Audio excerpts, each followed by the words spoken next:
Let's all start with the prayers. Namo Vishnu Padaya Krishna Prasthaya Bhutale Srimate Bhakti Vedanta Swamin Iti Namine Namaste Saraswate Deve Gauravani Pracharine Nirvisesha Shunyavadi Pasyatya Deshatarine. Pray offer our obeisances to Chaitanya Mahaprabhu and his associate. Sri Krishna Chaitanya Prabhu Nityananda Shri Advaita Gadadhara Srivasadi Gaura Bhakta Vrinda Hare Krishna Krishna Krishna Hare Hare Hare Rama Rama Rama Hare Hare. Let offer our pranamas to Guru once again. ॐ अज्ञानतिमिरान्धस्य ज्ञानाञ्जनशलाकया चक्षुरुन्मीलितं येन तस्मै श्रीगुरवे नमः. Somebody can read that translation. I offer my respectful obeisances unto my spiritual master,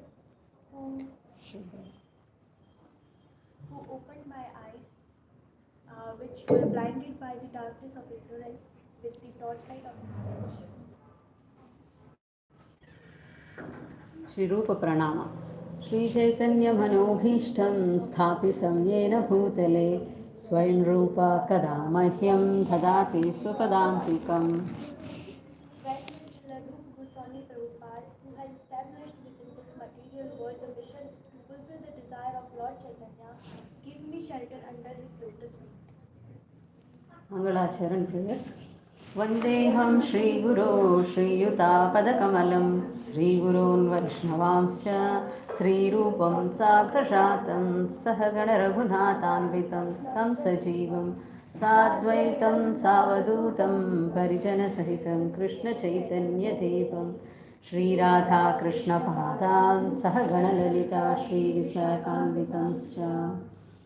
नमो विष्णुपादाय कृष्णप्रेष्ठाय भूतले श्रीमते भक्तिवेदान्त स्वामिन् इति नामिने नमस्ते सरस्वते देवे गौरवाणी प्रचारिणे निर्विशेषा शून्यवादी पाश्चात्यदेशतारिणे श्रीकृष्ण चैतन्या प्रभु नित्यानन्द श्री अद्वैता गदाधर श्रीवासादि गौरभक्तवृन्द हरे Krishna Krishna Krishna Hare Hare Hare Ram Ram Ram Hare Hare. He is our beloved Srila Prabhupada Desi Bhaktivedanta Swami Prabhupada, whom we are paying humble obeisances, and who is the founder and Acharya of International Society for Krishna Consciousness. We are dedicating all these Gita courses and sessions to our beloved spiritual master, Srila Prabhupada. Ki Jai.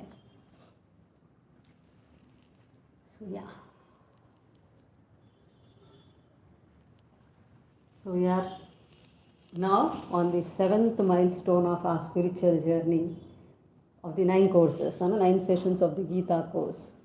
Today's topic is, Am I in Control? Going to be very interesting topic, but before we go to this topic, let's quickly recap. I see many of them are new people who have joined us today, but for their benefit and for us also to revise what we have done from the previous classes, we'll just have a quick recap. So in the first classes we started with the topic called Secret of Happiness, where we are looking, we discussed that we are looking happiness in a wrong place. And wrong things, the material things. We are trying to look happiness in the material things like money, job, people, friends, everyone, who are there in the nearby and surroundings. We are looking in for this happiness in them and in those things. But are we really getting happiness from there? No. Why? Because they are temporary, and only when we bring spirituality, when we bring Krishna into our life, the real happiness comes. That's what we discussed in the first class. And in the second class, Key to Success, where we discussed that every one of us are battling with our own battle every single day. Just like how Arjuna was in dilemma when he was fighting, when he entered into the warfield, that way, when every one of us are single single day, every single day we are battling with our own battles. And in order to win over that battles, what we are facing in our day-to-day life, we should be having, the study mind. We discussed that particular point, study mind, and then developing the spiritual intelligence. Now, how to develop that spiritual intelligence? We have discussed, we have given a formula called ABCD. Can anybody say what is ABCD? What was that ABCD we discussed? Association of the book reading and chanting and Right. A for association of the devotees, B for book reading. Book reading means not any book. The scriptural, Vedic scriptures, Bhagavad Gita, Bhagavatam, which give directions to our life. So we have to read those Bhagavad Gita, Bhagavatam, and then C, chanting, regularly chanting the holy names of the Lord, because the only holy names of the Lord will be protection to us in this Kali Yuga, that we discussed. And D, A, B, C, D. D is diet, taking only prasadam which is offered to Krishna. So when we follow this formula, we develop our spiritual intelligence, and also we can make a study mind. That's what we discussed in the second class, key to success. And third class, tips to overcome sufferings. We discussed that how every one of us suffering in this material world. We discussed that three things are there with which we suffer. One is like we get attached to the temporary things. Secondly, we discussed that we have comparison attitude. We do compare ourselves with the others. And the third thing we discussed is wrong acts, what we do, and how to overcome. What we discussed during that session was we need to attach wherever we are having the temporary attachment, remove the temporary attachment and get attached. Attachment is common, it's a part of, attachment is not wrong, attachment is good. But when you attach to the permanent thing, what is that permanent thing? Permanent thing is Krishna. We discuss Krishna. We have to attach ourselves to Krishna. We also discussed negating is not important. Negating never helps out. Na iti na, I don't want this, I don't want this, I don't want this. You cannot negate, because soul is active. Soul is highly active. You cannot sit even idle for a single minute. Soul is always active, Chaitanya. It is full of knowledge, full of blissful, full of, it is eternal. It is enthusiastic. So you cannot make it sit idle. So ideal scenario is like, we also discussed, gave an example in that class, like for a small child, if you want to remove something, if you're seeing mobile, and if we want to remove that mobile from the child's hand, taking mobile from his hand will not help. He will cry furthermore. He will disturb us furthermore. So what we discussed, instead of that, in place of that, we have to give something higher. So here also, attachment means removing for temporary things. Rather focusing on removing on temporary things, we have to focus how we have to attach ourselves to the permanent Krishna, permanent thing Krishna. That is first thing. And second thing we discussed is comparison. So we should not compare ourselves with anyone. We should compare ourselves with ourselves. And that's where we have talked about do your best and leave rest to the Lord. To your best of ability, to your best of your capability, you should do when you are doing a work, and leave rest to the Lord. He will take care. That. And wrong acts. Instead of doing wrong acts, by following the scriptural injunctions, when you become strong in the spiritual knowledge, then you would be tending to do the rightful acts, correct acts. So those are the things which we have discussed in the third session, tips to overcome. And in the fourth session, art of work, what we discussed, we discussed what is action, what is good karma, what is bad karma, what is akarma, what is inaction, what are action, what is good karma, bad karma, and inaction. We discussed all these three. And also we discussed that how we should be aware of this subject of karma. So that is very important, because every single day we are not idle. Each one of us doing one or the other activity. If you keenly observe, from morning, the time you wake up till to the time you sleep, even sleeping is also a kind of activity. So the soul is not even idle for a single minute. It's keep on doing activities. So how your activity should be. So the law of karma, knowing the law of karma is very important. That's what we discussed in the fourth session. And we also discussed ignorance of law is no excuse. right? Ignorance of law of karma is no excuse. Even you say that I don't know, it will not stop acting on you. Just like how the gravity, law of gravity is there. Even you don't know, you don't perceive it, you can't see it, but you are standing on the earth, it's because of law of gravity. It is acting on you. So a layman is, it is acting on the layman. A person, uneducated person also it is acting, and a person who is educated is also it is acting. It is not having difference, right? Law of gravity.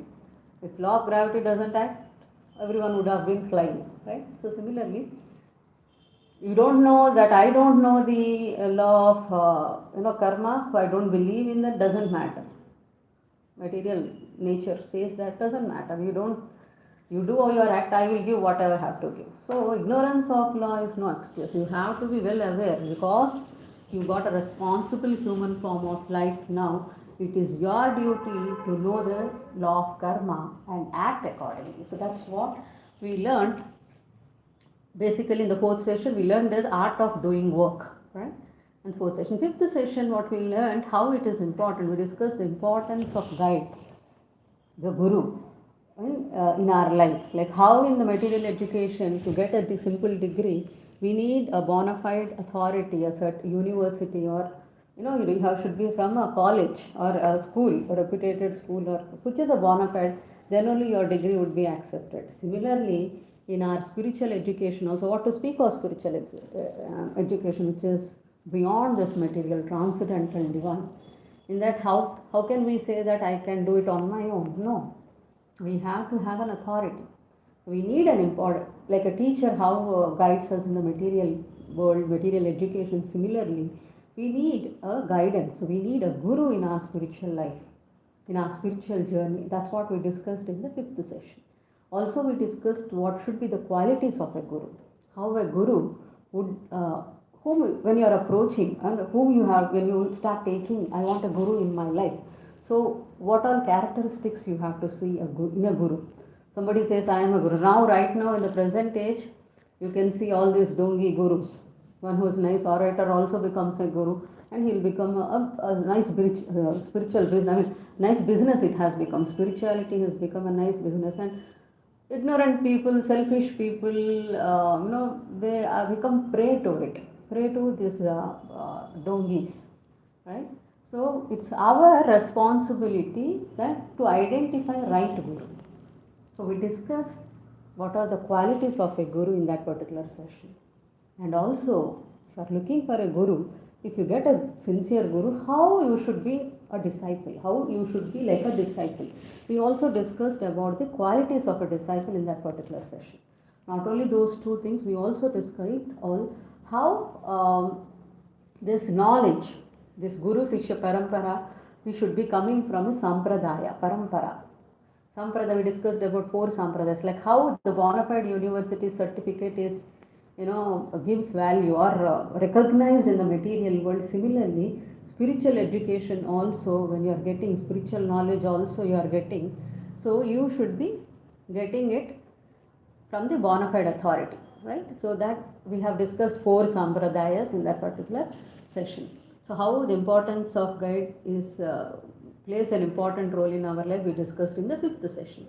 And the last session, previous session, balanced life, what we discussed is about the nature of the mind. It was a very interesting topic, right? How our mind, because day to day life, how we are ruled or controlled is mostly because of our mind.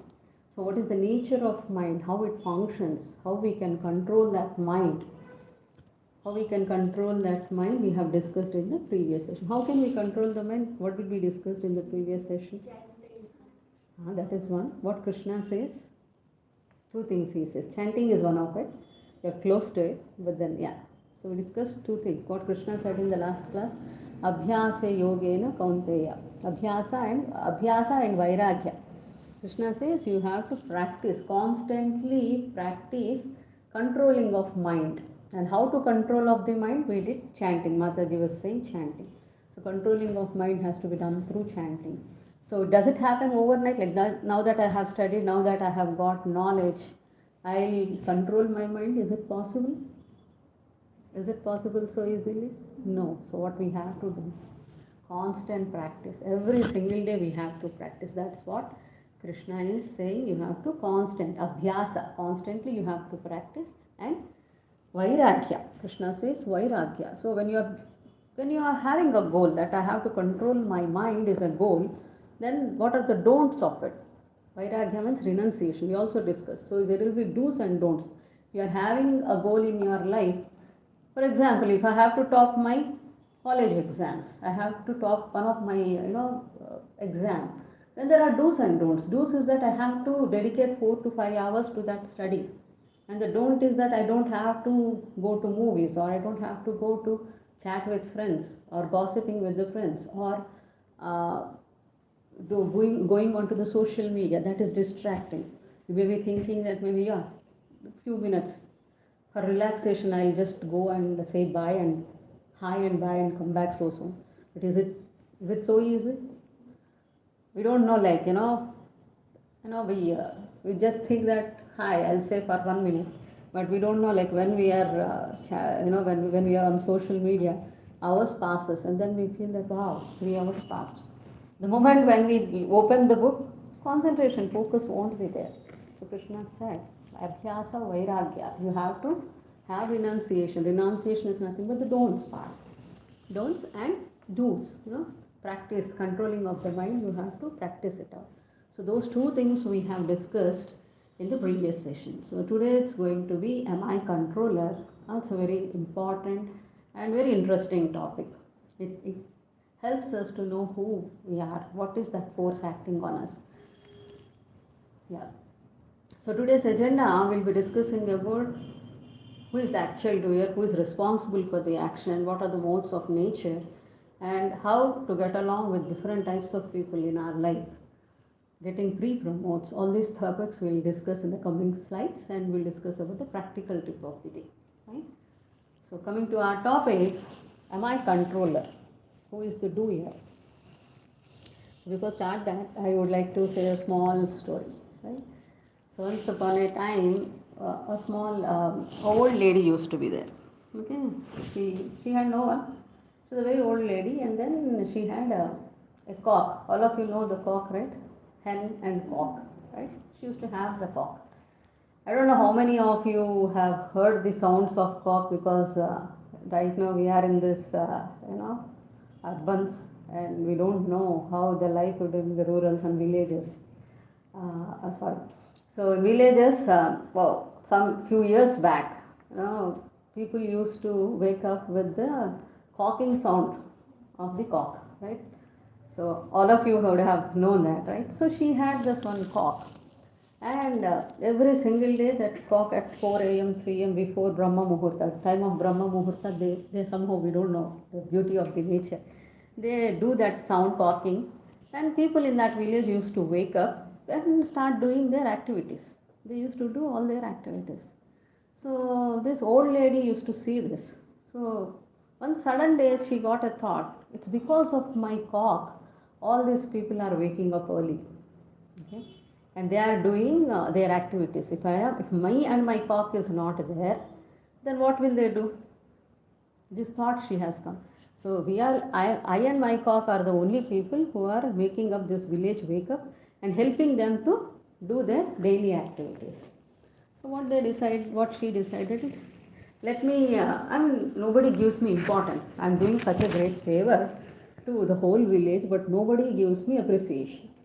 I'll teach them a lesson. So one fine day she took her cock and went away from that village for quite some days. I'll see how these people will manage. So she'll return after few days, like after 1 month or 2 months, she'll come back and see how these people are waking up and doing. Are they doing waking up or doing their activities or not? So after 2 months, she says that everything is going as it is. Nothing has changed. Everybody is waking up at 4 a.m. before Brahma Muhurta, and they are doing their daily chores. So she felt surprised. So she felt bad about her ignorant knowledge also. Similarly, our thing also, like, we feel that when we achieve something good or something great or something little things we achieve in our life, we feel we are the doers. We feel that we are the achievers. That similar to that of, like, that old lady. So, who is the real doer?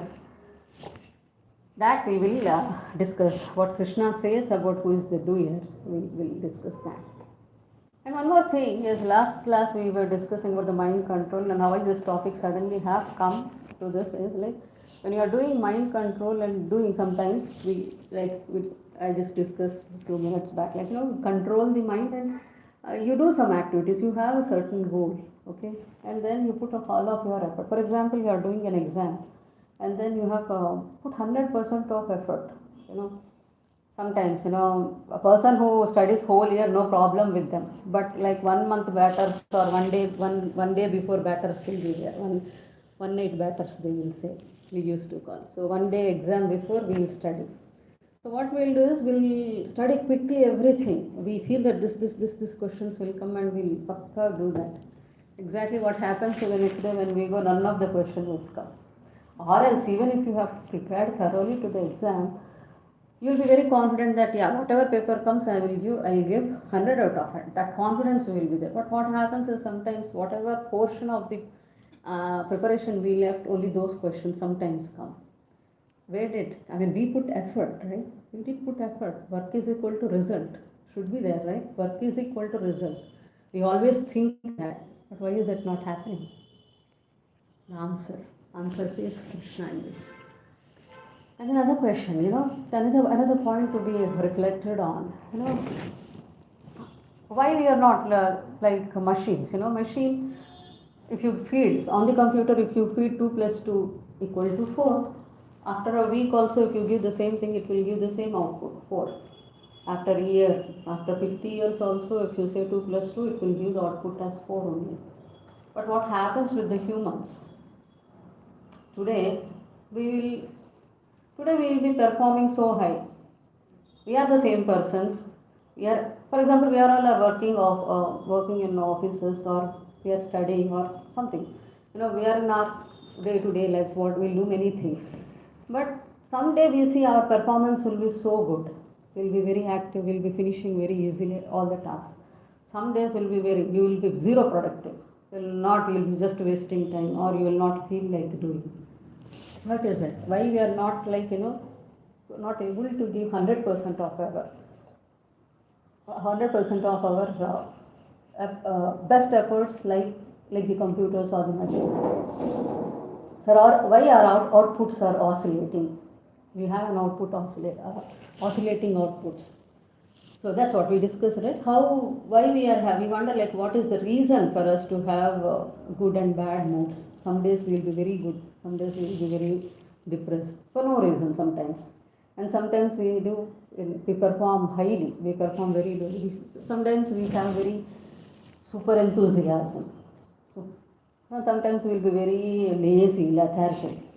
So but you are the same person, you are the same activities you are doing. So why your performance is varying? Even Arjuna also had to face this condition one time. So this is said in Bhagavatam that after the war, after Kurukshetra war, and Pandavas have become the kings, emperors to the whole world, and it's time for Krishna's departure. Krishna departed from this world, and it becomes a duty, or duty comes onto the Arjuna that he has to take care of the Krishna's wives. So he has to bring from Dwaraka to his place, and he goes and he says this news to the Krishna's wives, and he is trying to bring all of them his safety. That now there is no head in the family, so somebody has to take responsibility. So Arjuna takes this responsibility, bringing the Krishna's wife to Hastinapur. On the way, what happens is a group of thieves, normal thieves, dacoits, would attack on him, and they actually defeat Arjuna. It's very unbelievable, right? Arjuna, who is a Sabyasachi, who is a Maharathi, who is such a great warrior, who we all know, that person actually gets defeated by a normal thieves. So why this happens? Arjuna is also having the same power, no? Arjuna had the same power, same expertise, same knowledge. It did not lose.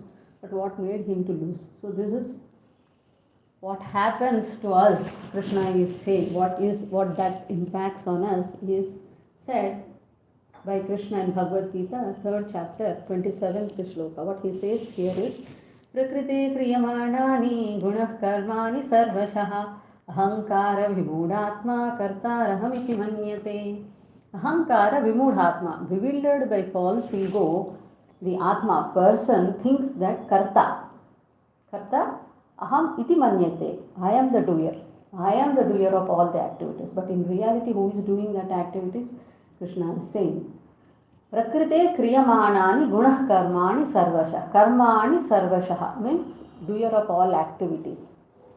But in actually, who is the doer of all activities? Karmani means is done by whom? Prakriti guna, the three modes of material nature. The three modes of material nature, is Krishna is saying, they are the doer of the activities. So here let's understand, Krishna establishes a beautiful concept. If we understand that, then we will know the whole cycle of this. Now there is Jivatma, that is we. There is Paramatma. There is Paramatma, super soul. And there is something called Prakriti, material nature. So how these three interact? Jivatma, what it does is, please understand what the Jivatma does. Jivatma just desires. I want this. For example, I want some sweet. Suppose I want gulab jamun. So I feel like eating gulab jamun today. I just desired. Okay? And then there is Paramatma, super soul, who sanctions it. Agreed or not? I'll explain how it is. What happens. So Paramatma, when he sanctions, then only immediately third thing comes into picture. The Prakriti, the material nature would actually facilitate it. Okay. So now you may say that I am just desiring. Don't get confused. Little confusing it may be, but then I'll explain it. So Jivatma, that I said, I have a desire of eating gulab jamun. I just simply sit here. I want gulab jamun. Lord should be sanctioning. How do you think that Lord sanctions or not? So many times we say that we are the controller of our. Just to give an example, we are not even a controller of the hair which is there on our body. We want to control the hair loss. Can we control? It's impossible. So how can we say that we are the controller of everything? We can't control even the loss of one hair in our body. Similarly, I simply desire. But if Lord sanctions, Lord sanctions, and then Prakriti arranges, material nature, this whole material nature arranges that item for you. For example, Gulab Jamun I wanted, Lord sanctioned, or Lord is not. Gulab Jamun is also there before me, but Lord did not sanction. For example, think that way. Now, what if the moment I touch the Gulab Jamun, my hand gets paralyzed? Will I be able to put that in my mouth?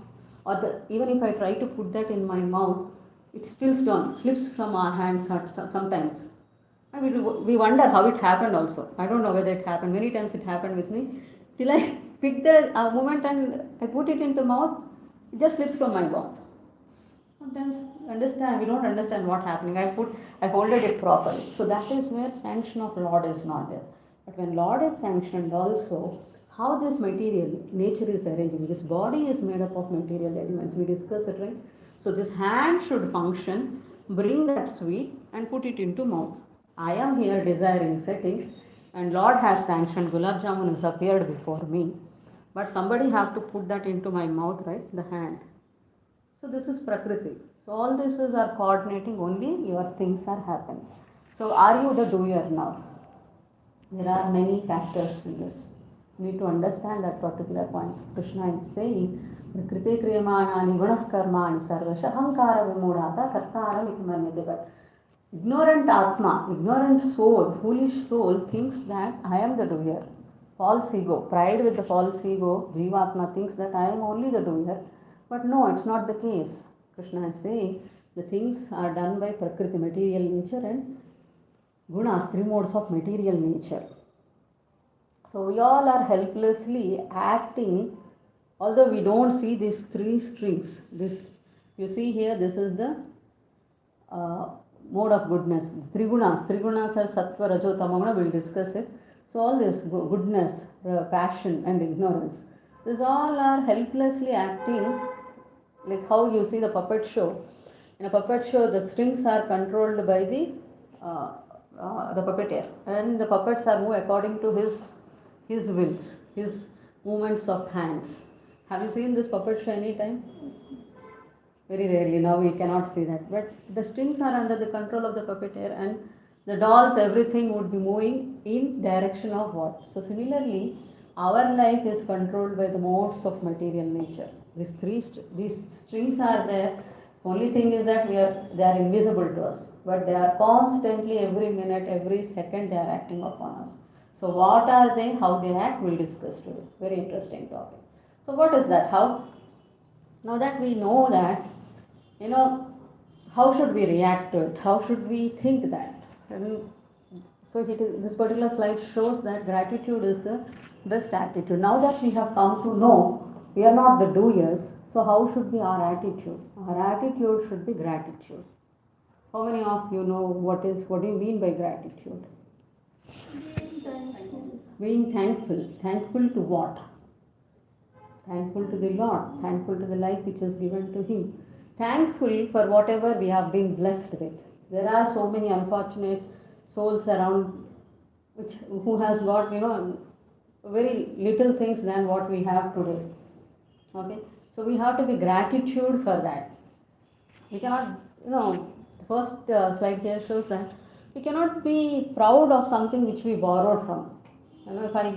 If I get some 1 lakh or 2 lakhs from you, seeing that I cannot be proud, I cannot be jubilant, or I cannot enjoy, or I cannot be, now I become a rich person. Getting that 2 lakhs from you or 2 crores from you, think that I become a rich person is foolishness. So all this life, whatever we are getting in this present day, in this life, is the gift of God. Right? If you keenly see that everything, your health, your body, what you are doing actually sitting in your body, you just desire. See, Krishna says one time, this is a beautiful thing. One time a person comes and asks to the Lord, oh, I want this, we'll go to the Lord and keep a list, right? So Lord says, okay, I'll fulfill. And he says none of his desires are getting fulfilled. Farmer actually comes, and then he says that I want big crop. Need to get huge money. So he does that activity, and then he says to the Lord, and his crop is okay. He's not satisfied with what he has got. So he goes back to the Lord and asks a question. And then, see, Lord, I have done so much effort. I have put so much effort in my life. I have done so many things with this crop, but you did not permit it. You did not allow. You did not give any benefit what I expected. So Lord asks a question. What he actually do reverse engineering. They say, right? If you want to go back, you have to go from the front. So Lord does that. He says that, what did you do? So he says that I have plowed the whole field. So who gave that field to you? That area of land? Yeah, I think so. Yeah, it is given by you. You have given. Who have given the plow to you? Then he realizes, yeah, this plow, the iron, everything material, with that iron only the plow is made, right? This plow is, made of material iron element, and that iron element is coming by God. So you have given that. And then, who gave the seeds to you? You. Who gave water to nourish that? You. And what did you do? I just plowed the seed. The farmer says that. That's all he is doing. The strength to walk, the strength, the facilities, the seeds, the field, the rain. If all of them is not possible, then how does he can grow a plant, even a single plant? Similar is our life. We just sit in one place and desire that I want this. Rest all 95% of the work is done by the Lord. Keenly observe that. So that is your role. So that's all. So you should be gratitude for what you are getting. Be thankful for what you are getting. And there is also another small story where a frog will be there. A frog, will be in the small lake, and it actually sees a big elephant coming, the king's elephant coming every single day, and then royally it takes bath, and this frog is very insulted. See, I am the king of this lake, and it is not respecting, it is not giving respect to me. Someday when I become richer, I would actually show what I am to this elephant. So every single day it thinks when it sees the elephant. So unfortunately or fortunately, what happens is it gets one coin. Somebody throws one gold coin, or we throw the coins in the lake. So somebody throws a coin in the lake, and she feels that I am the richest frog in the world. Nobody has got, but I got one coin, and he feels so rich. Next day, it takes that coin and stands before the elephant, which is coming onto the lake to take a bath, and starts blabbering. See, I become a rich frog now. You can't insult me like that. You have to bow down to me before taking bath into the lake. You have to come to me. Then blah blah blah. What it is, what the frog does, back back back back. So it does that, and then elephant simply stamps the leg on the frog, and it becomes a coin. So our situation is like that. The whole life we blabber. I am the doer, I am doing, I am great, I am. What happens? Your life goes in this nonsense, and their death, elephant, their death like an elephant stamps on us, and our life is finished. So be gratitude what we are getting. So now that we discussed it, then we should be giving credit, like we discussed in the previous slide, like we should be giving credits everything what we do. But what about the bad things? Can I do bad things and say that, Prakriti Kriyamanani, I didn't do it. I didn't do it, Prakriti did it. Because Krishna said in Bhagavad Gita that you are not the doer, Prakriti does it. Prakriti, all the modes of material nature would be doing. So where you are responsible? What is your responsibility? What is your role? So here it is says that you will be responsible for your actions. So what is my role in any action? So what is our role is that minute independence what Krishna gives to us. Right? So you desire, and what you are desiring, that independence Krishna is given. Something happens good or bad with you. So how to react that? He doesn't interfere in those things. It's up to your choice. Choices are there before you. What you choose, that independence is given to you. So that's where you have to become responsible when you are doing action. You are being given a choice. Right? Something you desire. You have all options. You have you have a diabetic patient, for example, you have sugar, and you have a desire of having sweets, and all kinds of sweets are available. But what is that? You know that if I have this sweet, I will be, it's not good for my health. I will probably severe diabetic attacks. So, but the independence is given to you to choose what is good or what is bad. And how do you get that choosing capacity? That knowledge you should get. So what is that knowledge? Well, we get it from Bhagavad Gita. So what Krishna says about that, what is my real role in any action, Krishna says furthermore in 18th chapter 14th shloka. Right? So previous shloka Krishna described about three things. So Jivatma, Paramatma and Prakriti. Now Krishna elaborately furthermore says that there are 5 elements when you are doing the activity. अधिष्ठानं तथा कर्ता कारणं च प्रतिग्भिदं विविधाश्च प्रतिच्छेष्टा दैवं चैवत्र पंचमम्.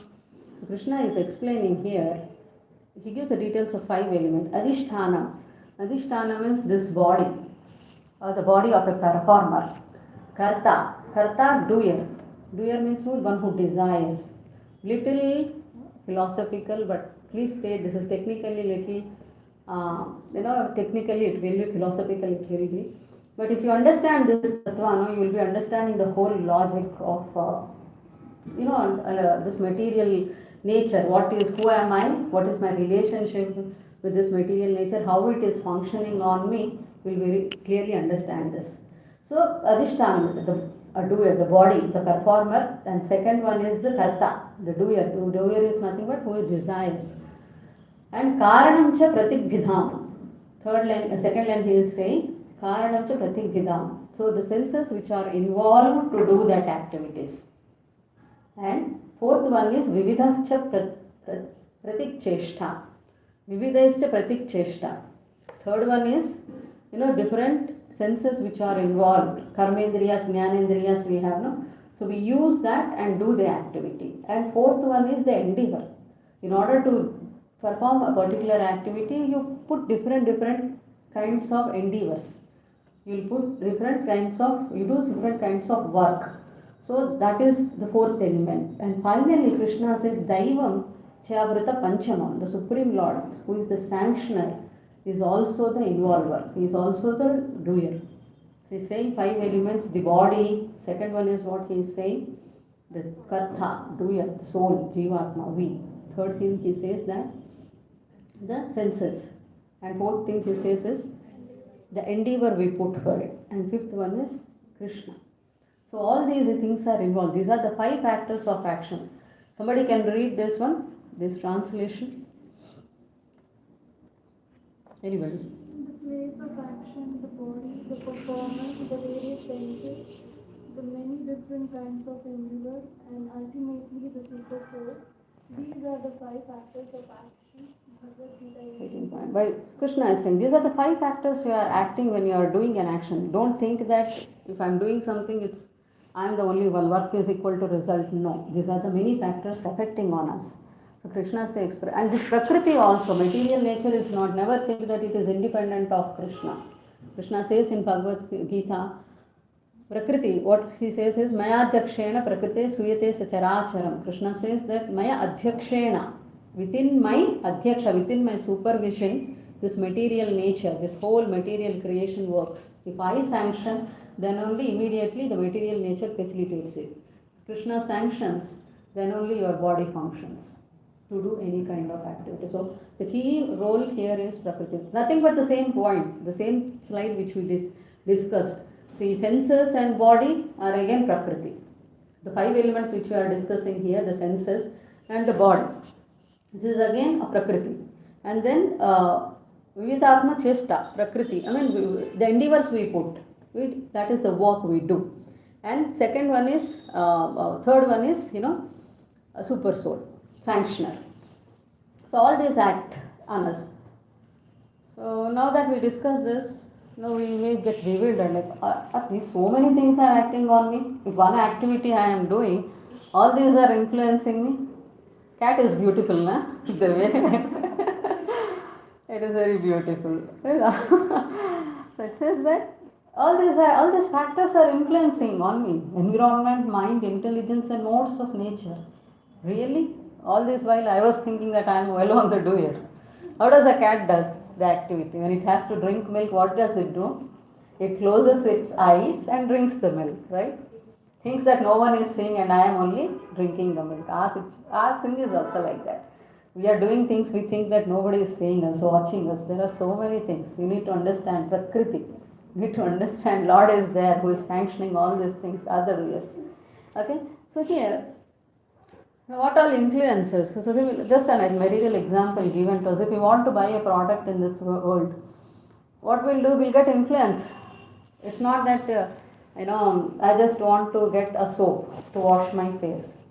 But present day, you get so many advertisements. You use this my soap, you'll become fairer. You'll use this soap, your skin will become glowing. So many. So these advertisements.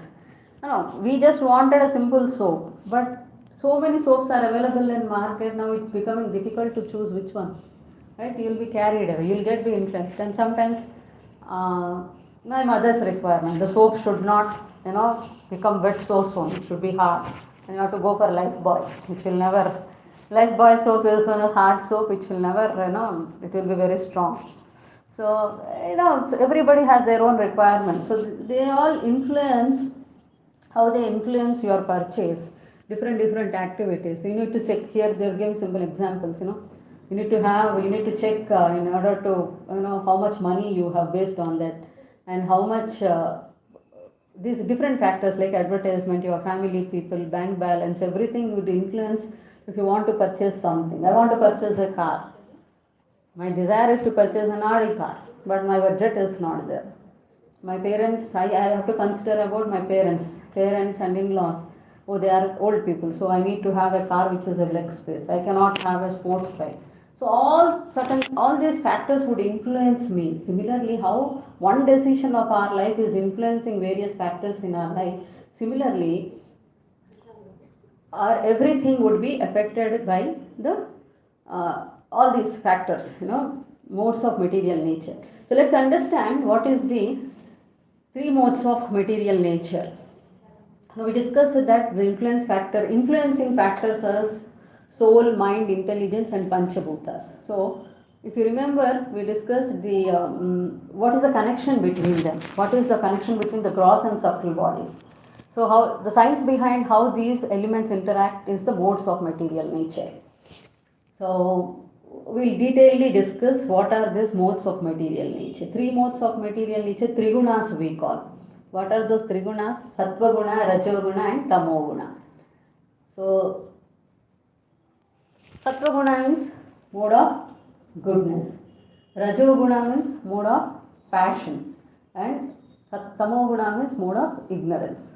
Sattva, raja, tamo guna. This three is very much used in Bhagavad Gita. So in order to understand this concept completely, we need to understand what are these basically. So living entity, when they are brought into this material nature, when they are put into this world, automatically they are influenced by their condition. They are conditioned by the three modes of material nature. Now can somebody explain me what is condition? What do you mean by condition? All the time we say conditioned soul. Conditioned means what? Impurities. Okay, but partially it is correct. What do word mean? What do you mean by condition? Air condition. What do you mean by air condition? Filtered. Air is conditioned. Air you are conditioning to become cool. Right? Air conditioner is the normal warm atmosphere. This room temperature is there. When you put air conditioner, what does it does? It conditions, it makes the environment cool. It is conditioning. Right? Another example, this corona time, we are forced to be locked down, right, for 1.5 years, 2 years. After that, they immediately opened schools and colleges and everything. How many are willing to go to colleges? I was not. I was very comfortable in sitting home. 2 years before, I was very much eager to go to office and work. But now that they have given me 2 years of work from home, now I am reluctant to go. What happened in between? I was conditioned. Means I was habituated. I get adjusted. I became like that. No, that is called condition. So condition. So when the moment soul comes into this material world, it is conditioned. It is influenced by these three modes, sattva, raja and tamogun. Understood? Very nice. So let's discuss what Krishna says about the mode of goodness, sattva guna. In 14th chapter, 6th sloka, Krishna says, Tatra sattvam nirmalatva prakasham anabhayam sukha sanghena bhaddante jnana sangam chanagaha.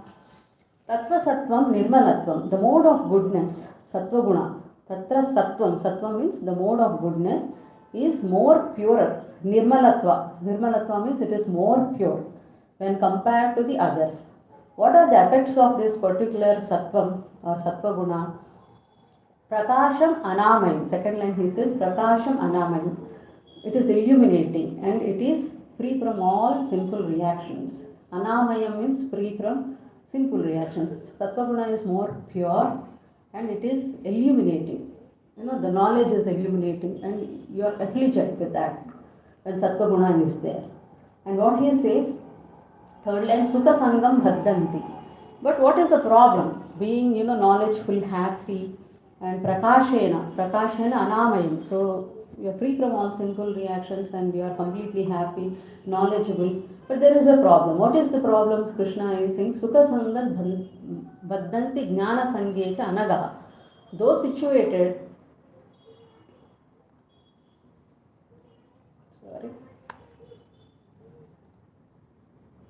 Yeah. So, Sukha Bhaddeta Bandhanti Jnana Sangena Chanaga. Though situated in the mode, what is the problem? What is the conditioning for them? I said na conditioning. So each each guna would be having one conditioning. What is the conditioning of Sattva Guna? Krishna is saying here is Sukha. They are Sukha Sangam Bhaddhanti Jnana Sangena. Sukha and Jnana, sense of happiness and knowledge. What is wrong? What is wrong? It is good only, no? If you have knowledge and happiness, what is wrong here? Prior to that, so how these people in the mode of goodness is these people would be in previous life they are pious, they don't have struggle for the basic necessities. The basic necessities like the food, clothing, shelter, all these things there is available just like that because they have done some pious activities in their previous life, so there is absence of miseries in their life. They are happy, completely happy in this material world. So it doesn't mean that they don't have struggles. They have struggles, but their basic needs are fulfilled. They don't have to struggle for. They don't have shortage of food, shelter, and clothing. Health issues won't be there. So Kunti Maharani actually says that Janma Aishwarya Sutta. Good, Janma means good birth. Shruta, Aishwarya, wealth. And Shruta means good education. And Shri means beauty. These four things. Janma, Aishwarya, Shruta, Shri. Your birth, your education, your beauty, your, Aishwarya, wealth are given to the pious people based upon their previous lives. Previous lives karmas what they have done, material karmas, material pious activities. Some punya karma, papa karma they say, right? So if you have done a lot of good punya in previous life, you will get nice education. You will be born in a wealthy family or rich family. You will be born in a well educated family. You don't have to struggle for the basic things. So when a person is blessed with these things, you need to understand that these are the credits from God's mercy and some mercy of the previous lives. You have done some karma, good karma, and because of that you are enjoying those credits in the present life. So what happens? So Vedic literature says that a mode of goodness means greater knowledge and greater sense of happiness. No? In Vedic literature, good life is mode of goodness means good knowledge and good sense of happiness.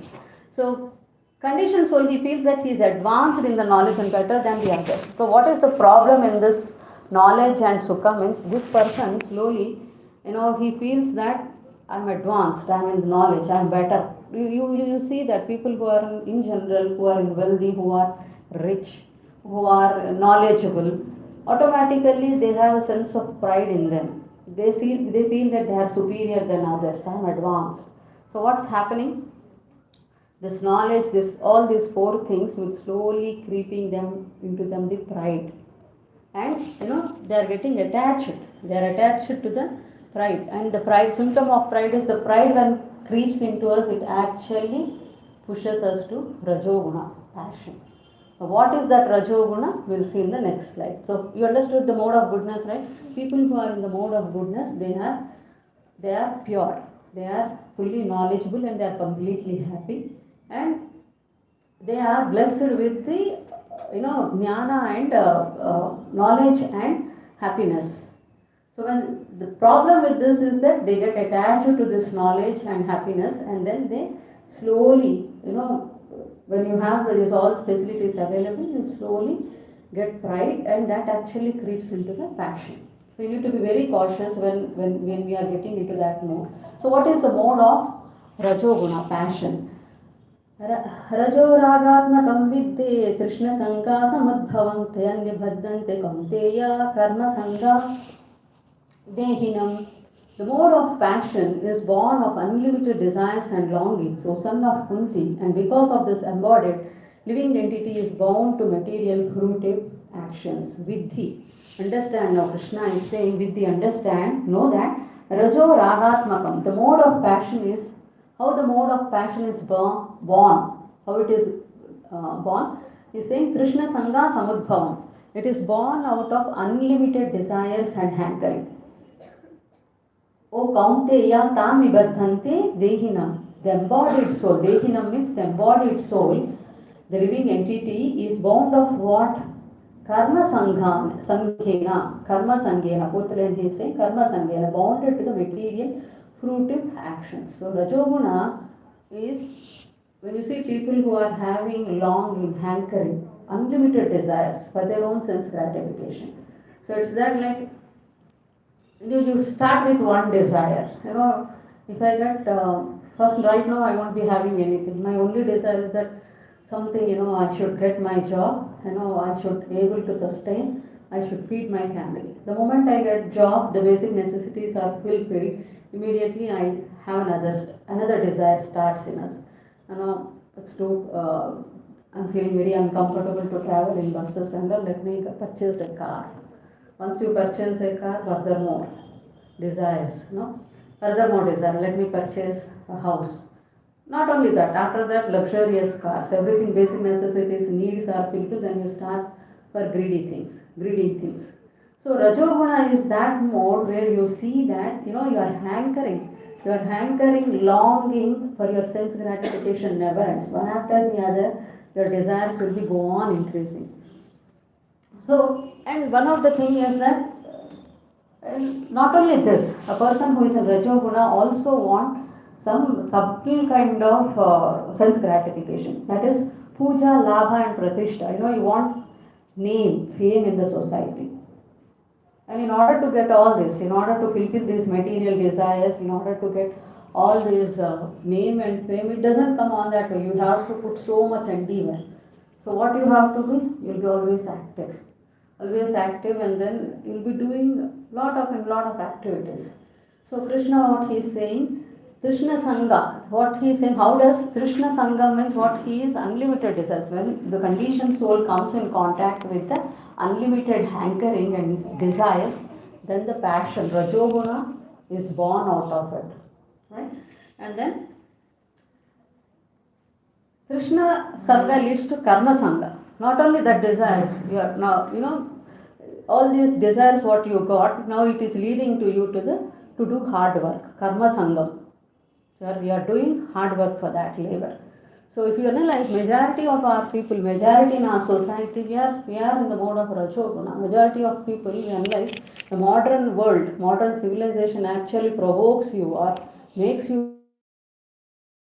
See, one thing to be noted that in Vedic literature, Vedic kind of lifestyle, people were glorified if you were in the Sattva Guna. If you are in the mode of goodness, if you have more knowledge, if you are more happy, blissful, people used to like you and they used to take you, set as an example. If you see the Vedic system of life. But currently in the modern civilization, people give more importance who are having name, fame, money. We consider that as the successful parameter. Right? So current day modern civilization is provoking and pushing us to become one in the mode of Rajoguna. So mode of passion, actually when you do this, when you have lot of hankering for the desires, whether you will put lot of hard work, and slowly you will degrade it to mode of ignorance because you have put lot of endeavor. And what is mode of ignorance? Krishna says, we'll see, Bhagavad Gita 14th chapter 8th shloka, Tamasteva ajnanajam vidhe mohanam sarvadehinam pramadhalasya vidhrabhya tha nibhadanti bharata. O Bharata, tamasva ajnanajam vidhu.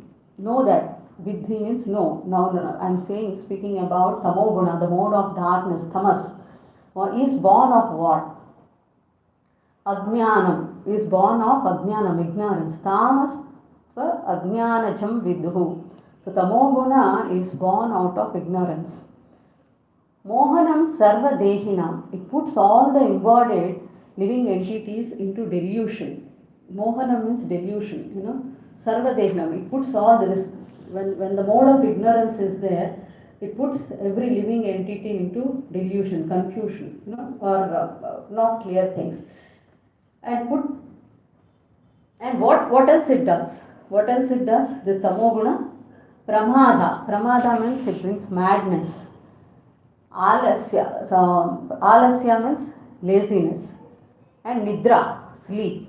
And these tan nibadhante bharata. Krishna is saying these things bind the soul to the bind the conditioned soul to the ignorance.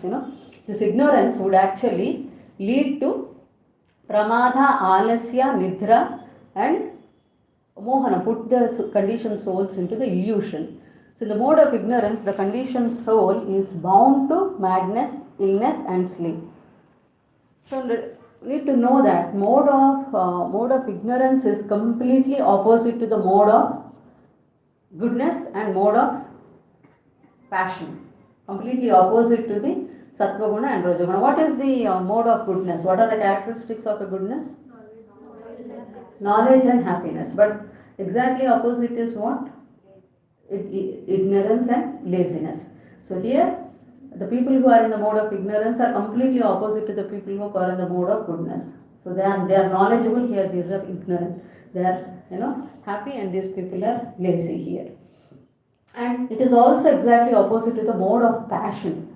How come? How come passion? See, passion is, you want to, it's unlimited hankering. I want this, I want that. And he is completely active. The person who is in the mode of passion. But person who is in the mode of laziness is, ignorant. A person with the mode of ignorance is completely lazy. He is there. The person is active here. The person is lazy, reluctant to do anything. So it's very dangerous. Krishna is saying in the mode of goodness, by development of knowledge, they have the clarity. What is the difference there? In the mode of goodness, when you have knowledge, they have clarity of everything. You know what you are doing, where you are situated, what is your goal, where you have to go. Every clarity is there. But in the mode of ignorance, you don't have anything. You are under the spell of madness, pramadha. And when you are lazy, it blocks your vision. You can't see, understand what is clearly. You are reluctant to the spiritual advancement. That is the problem in the mode of ignorance. So, death also. For example, we all see death. We all see in our life, near to some or the other day, we have seen the death. And at that moment, we realize that there is something called death in us. But then these people of ignorance, who are in the mode of ignorance, they think that they are eternally there. They are not going to die. So that is all. So one time what happens is this beautiful thing in Mahabharata happens. See, we all know that Pandavas were exiled. They were into the forest for 13 years. And then one time what happens is they actually go into the forest, and they were actually looking for the water. Somehow they get very thirsty and they don't get the water. And actually the younger one, Sahadev, they actually go. Sahadev goes and searches for a water, and there he finds one lake. That lake is actually guarded and taken care by yakshas.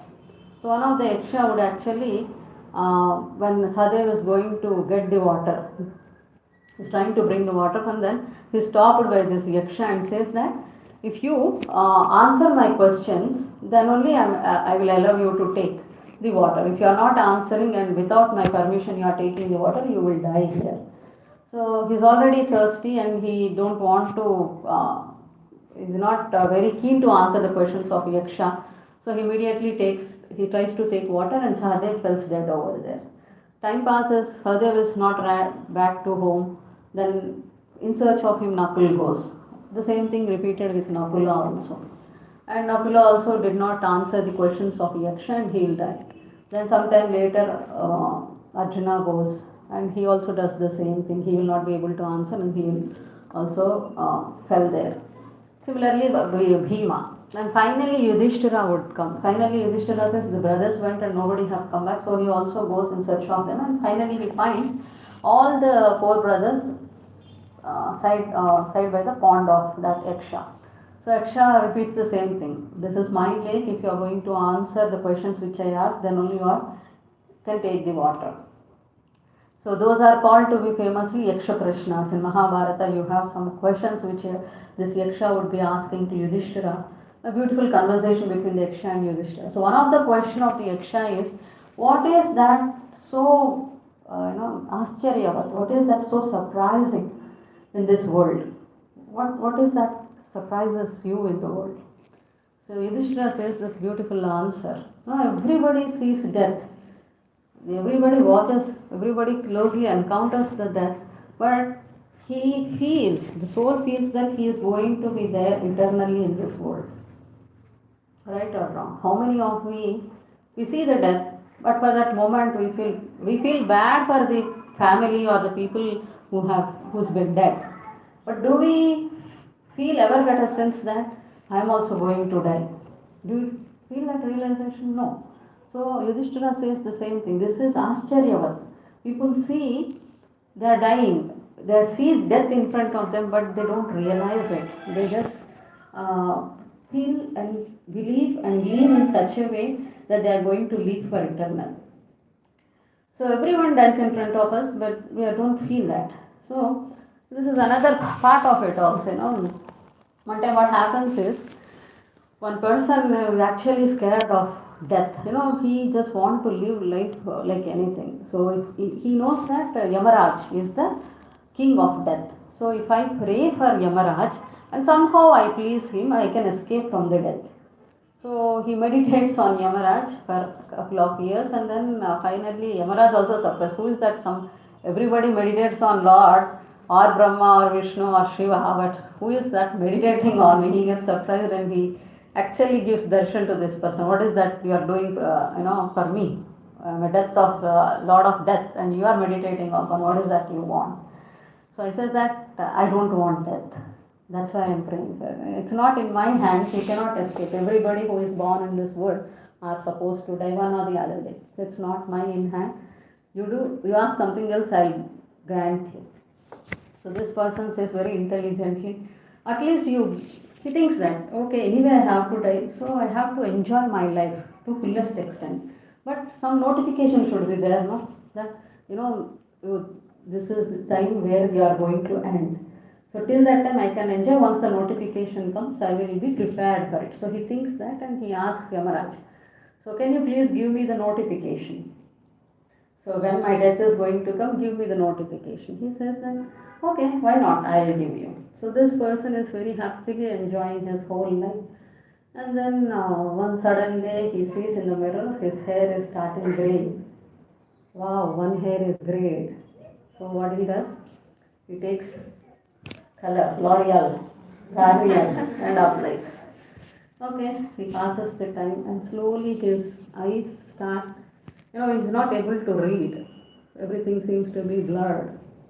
Now what does he do? Solution. He goes to the doctor and puts glasses. No, glasses is again awkward look, so he puts lenses in his eyes so that it does not disturb his beauty. So with that he manages for some more days. And 2 days passes and he started slowly, not able to eat. All his teeth are failing one after the other. So he goes, meets the doctor, and then he gets a permanent dentures fixed in his mouth, so that he can enjoy food. So that's how. And time passes again. Slowly he is not able to hear now. Hearing ability goes off, and then he wonders. Then some machines you will get, no? Hearing machines, that with the aid of that help he will try to manage it. He becomes, and he manages somehow this whole life, he manages that way. And finally a day comes, he is dead. And then he appears before Yamaraj. So then he asks, he's surprised seeing Yamaraj, how come? Then Yamaraj said, why? What happened? I asked you to send the notifications, but you didn't send any notification to me. And then how could you make me come directly? How can you call me directly? Then Yamaraj says, I sent notification, not one, I have sent 4 notifications to you. Now don't expect that notification will be in a letter form or in a mail form. You might have been expecting that, but my notification will be in a different format. Okay? So I sent first notification graying your hair. You didn't realize that. You just neglected and dyed your hair. thinking that you are young and spent your life. Second notification, I gave, blurred vision. Third notification, dropping of your teeth. Fourth notification, you are unable to hear. These four notifications are there. So this is our life, we keep coming the notifications and we just ignore them. So what is that? What is that when death is coming? Or we have to understand how much we are serious about that. We are talking so much about that. How many of us are really serious about that? And how much is our life actually? Shastras, Vedic literature says that our life is like a water bubble. You don't know how much time it will be there. Immediately, the moment you see it, and immediately the soap bubble flashes. Our lifespan, our life in this the whole cycle of our journey, our lifespan or the human form of life is just like that water bubble. It can burst at any time. So how conscious we are, where we are putting our effort. So am I using really this opportunity to use this human form of life, which is the rarest form of life? We discussed in our previous life classes, like we have evaluated from 84 lakhs of species, and finally we got a human form of life, very great form of life. But how much are we utilizing this life? So that we have to push question. So in passion, the person is very active, and in ignorance, the person is very lazy, completely opposite to it. Now, how does, we discussed about sattva guna, rajo guna and tamo guna. Okay, tamo guna we discussed how the person will be laziness and sleep. And now in this slide we'll discuss very quickly. I think we are passing the time. How do people work in the mode of goodness, and what are the results they're gonna get? Krishna is saying how mukta sangha anaham vadi utsaha samana siddha siddhyo nirvikara karta satvika uchyate. Karta, the one who performs his duties, in the mode of goodness, how does he perform his activities, how does he do his activities? Mukta sangha, without association of modes of material nature. Anaham, free from false ego. Dhruta Utsaha Samvitaha, with great determination, enthusiasm. Siddha Siddhir Nirvikara, without wavering in success or failure, such a person is said to a worker in the mode of goodness. So Mukta Sangha means free from three modes of material nature. It means what is free from three modes of material nature? So you do work. What is basically free from three modes of material nature is when you do, you are attached to the work, right? When you are doing some work in the mode of material nature, you do some work and you get attached to the, I do some work, I need the results of it. Basically what you are doing is you are doing work and you are expecting something in return of it. So but this person who is doing sattva guna, who is a person who is in the sattva guna, how does he perform his activities or work? Is he is free from the results. He is not cared about the results, or he leaves of the doership mentality. I am the doer. Sometimes when we do work, we get very attached. My kar rahi hu ye kaam. Somebody gives some work to us, and somebody interferes in that work. We feel very insulted. We'll take it very personal. This has been given to me, and how can she or he interfere in it? That is a doership, proprietorship. I am owning it. So that kind of mentality will not be there for a person who is in the mode of goodness. He's enjoying the process when he is doing the work.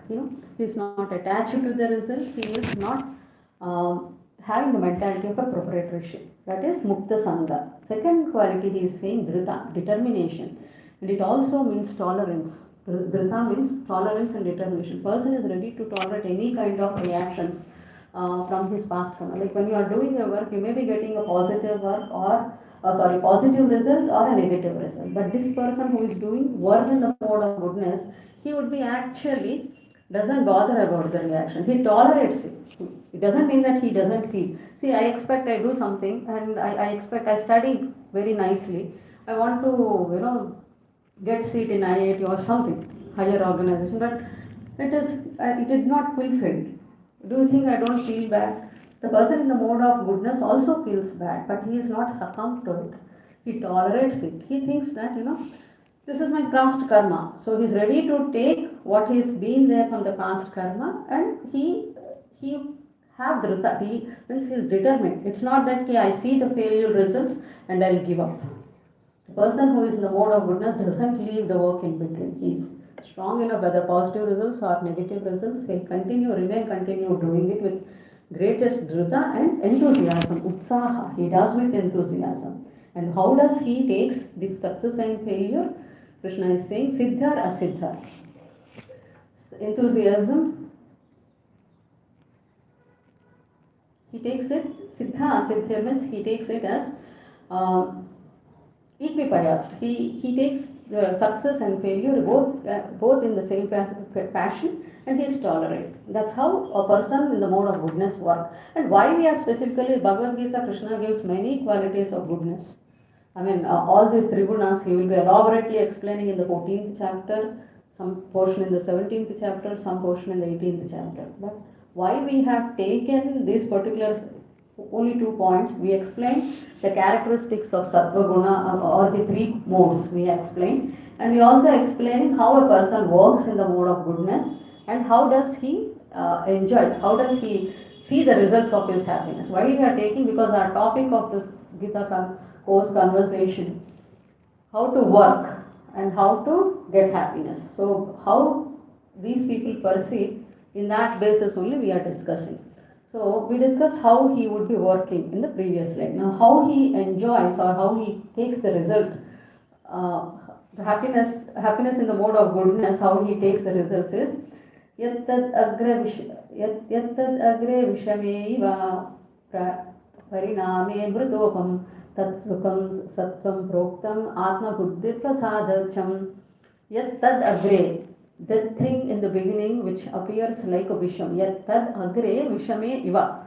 Vishame iva, just like poison. Parinameva amrutopam. Towards the end, the result looks like a nectar. Atma bhadde prasadam. That which awakens the self-realization.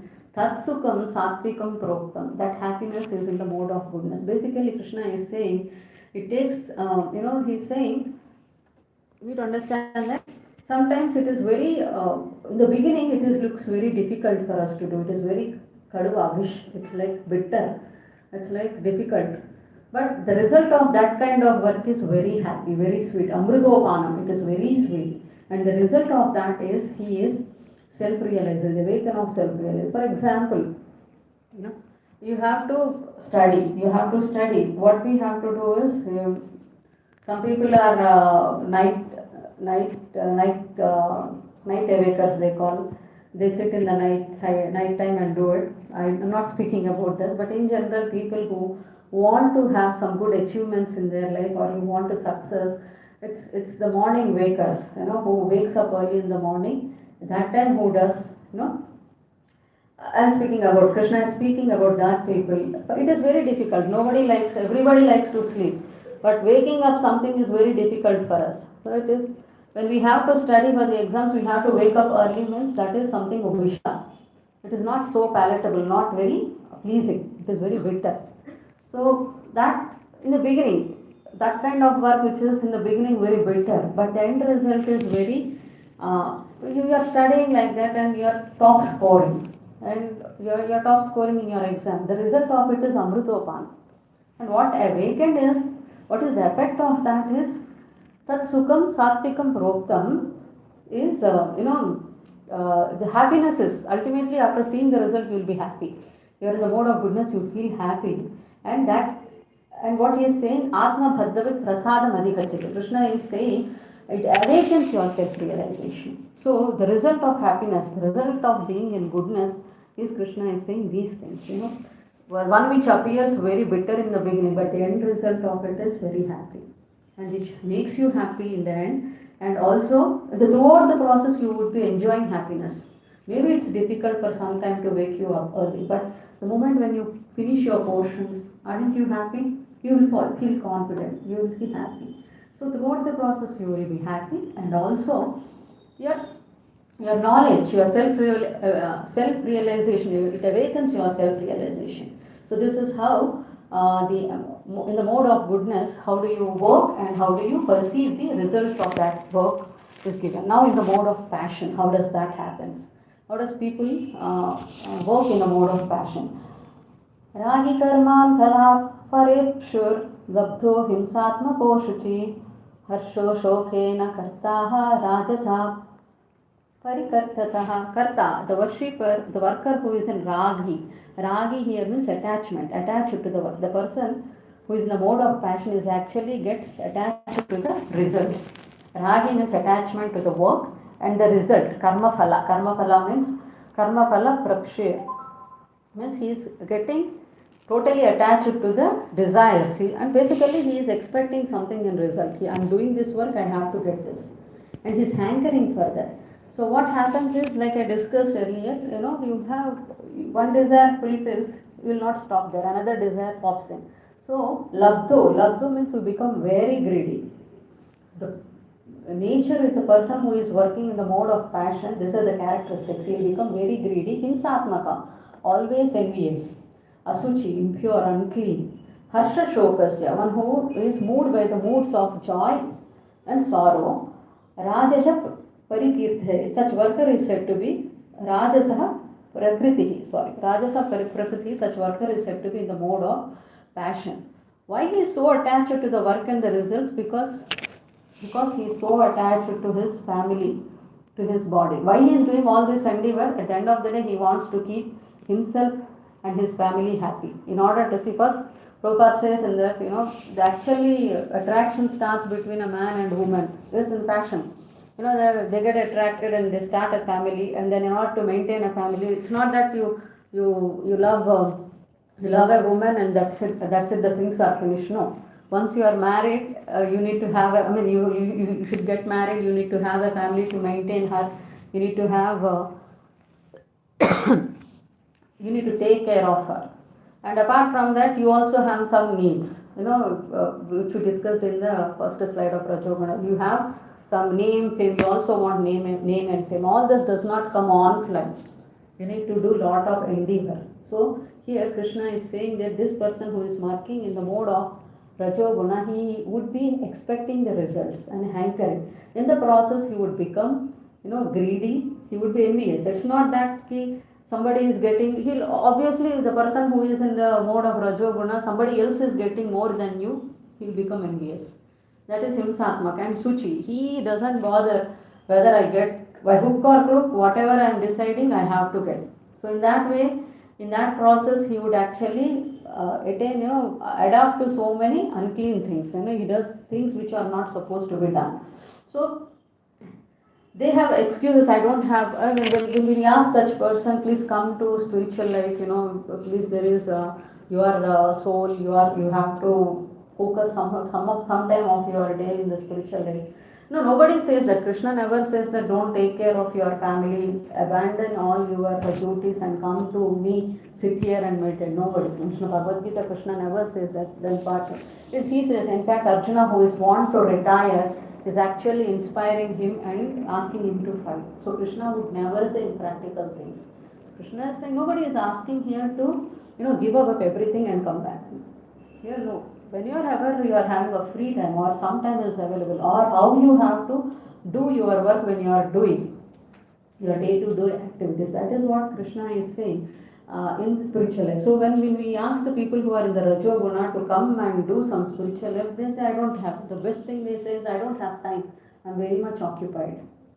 So there, you understand why we are discussing this. These are the different kinds of these gunas can be within us, and these characteristics we can see in the people around us also.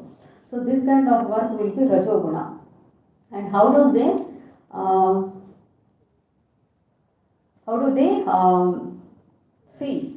see the happiness? How do the results of their work is tat sukham vishayendriyani vishayendriyani samayoga yattad agro amrutopam parinameva visham iva tat sukham rajasamritam. That happiness which is derived from contact of senses with their objects and which appears like nectar at first but poison at the end is said to be the nectar of is the nature of passion. So we discussed in the mode of goodness that initially it becomes poison and at the end it is very sweet. But Rajoguna is opposite.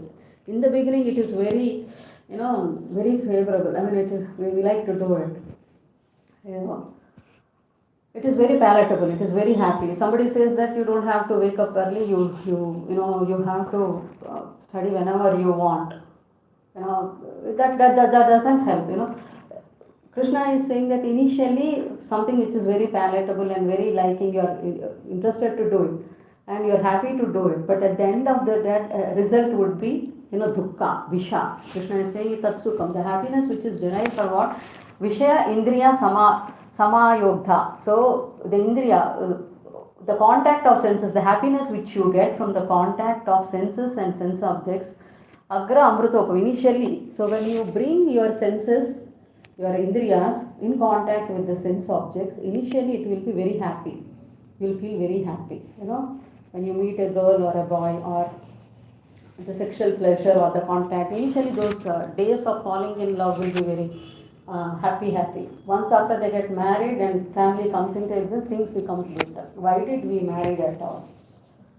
That is the situation. Initially it is very palatable, that's more of passion. The attraction between a man and a woman is so strong that you start enjoying that. And with that when you start building a relationship, then later point of time you feel very, after first sight, first love, first fight, divorce, kind like that. That attraction is brings very happiness in the beginning. So it is very palatable, very sweet. But the end result of it would be dukkha. So how that comes in? Vishya indriya samagya. When the sense objects senses will come in contact with the sense object. Initially, the beginning, it is very nectar. Agra amrutopam. Agra means in the beginning, amrutopam means very nectar.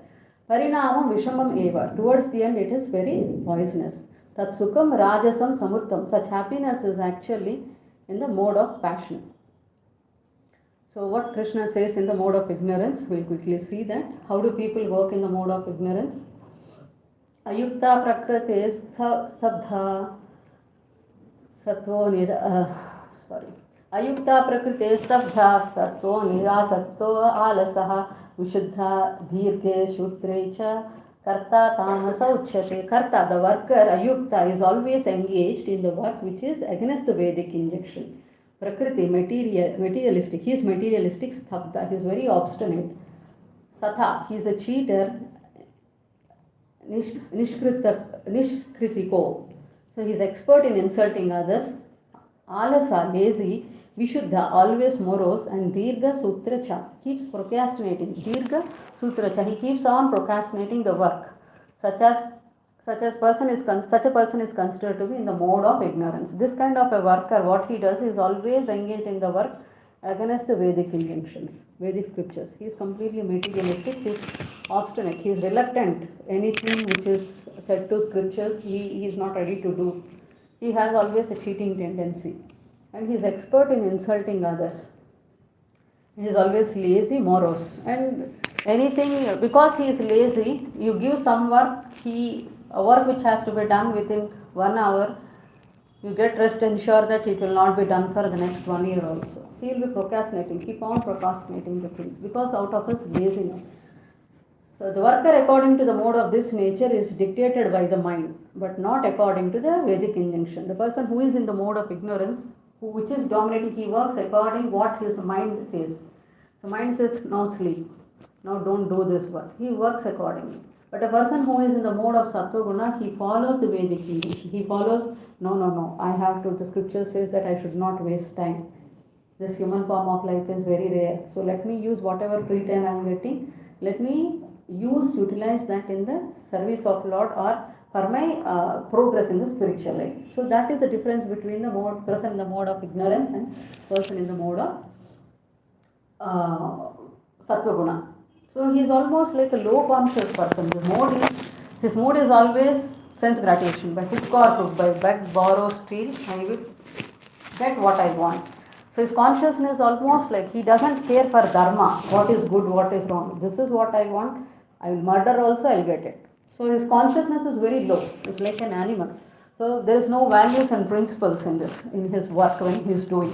When he is doing such things, he is very expert, and he is expert in cunning. He is very cunning and expert in insulting others.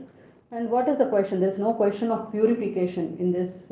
When you follow the scriptural injunctions and follow what Krishna says, then there is a purification. But in this category, when you are working, there is no purification.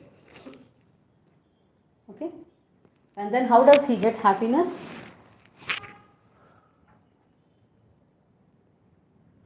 तत्सुखं यद् अग्रे चानुभन्दे च सुखं मोहनमात्मनः निद्रालस्य प्रमादात्मा तत्तामसम् उद्धन्तम्.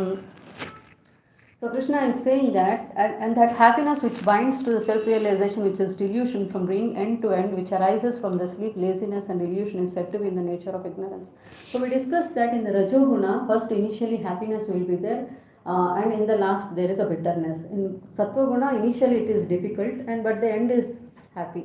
Rajoguna, beginning is also, beginning also it is bad and end also bad, and the whole process is also bad, because initially it is poison and end also poison, and throughout the process it is visha only. He is not enjoying the process. Nothing is actually, he is completely in the ignorant mode. He is in a sleepy mode. He always like to sleep. That person he feels enjoyment, he feels happiness. Actually, he is doing nothing when you are sleeping. Always he will be attracted to the mode of sleepiness. So actually, he is doing nothing there. He is not enjoying. When you live life, when you go through certain things, then only you would enjoy the life. But this person is completely, sleepy. He thinks that that is only the happiness, but actually he is wasting the life. The human form of life, which we have discussed, is a very rarest form of life, is actually wasting that. So that is how he finds pleasure in the mode of ignorance. So are these, which mode are you in? Can we say that we are always, I am always in the mode of goodness, you are always in the mode of ignorance? Can I say that? How? No, Krishna says that these modes, this sattva, rajo, tamo gunas in this material nature are like your combination. Here being given as an example, it's like a color palette. Basically there are three colors, and if you mix in different proportions, you will get different shades of many colors, right? Similarly, three strands. How does these strands are made? How these ropes are made? If ever you see that rope making, they will take first three strands and they tie it out, and again they will make three strands of it, and again they will tie it out. So combination, 3 goats, 3 into 3, 9. 9 into 9, 81. 81 into 81. Like that it multiplies. These gunas also, can't say that you will be always in one guna. These gunas are constantly acting upon us in a different levels. So Krishna says that rajas tamas chobhyo sattvam bhavati bharataha rajasa sattvam tamas chaiva tamas sattvam rajas tathaha. Sattvam bhavati, mode of goodness, becomes prominent by doing what? Abhibhuyaha, by surpassing first thing. Sattvam bhavati. Sattva means mode of goodness becomes prominent, abhibhuyaha, by surpassing or defending raja and tamaha. Rajas and tama guna are defeated by sattva guna sometimes, and sometimes rajas sattvam tamas chaiva, mode of passion becomes prominent by defeating rajas sattvam tamas chaiva, when mode of passion becomes prominent, defeating sattvam and ignorance, goodness and ignorance. And similarly, tamaha, ignorance become prominent, sattvam and rajas guna becomes defeating passion and goodness. So can you imagine, all the time this is happening in our life, every minute, every second it is happening in our life. War is going in between these three modes. The person, whichever mode wins, if sattva guna is winning, defeating the rajoguna and tamoguna, then the person is in the mode of goodness. If rajoguna is winning and then defeating the sattva guna and tamoguna, then the person will succumb to that particular mode. So Krishna is saying this one. So constantly, nirantara, all the time, this fighting between these three modes which will happen within us, and the person gets succumbed and acts into that.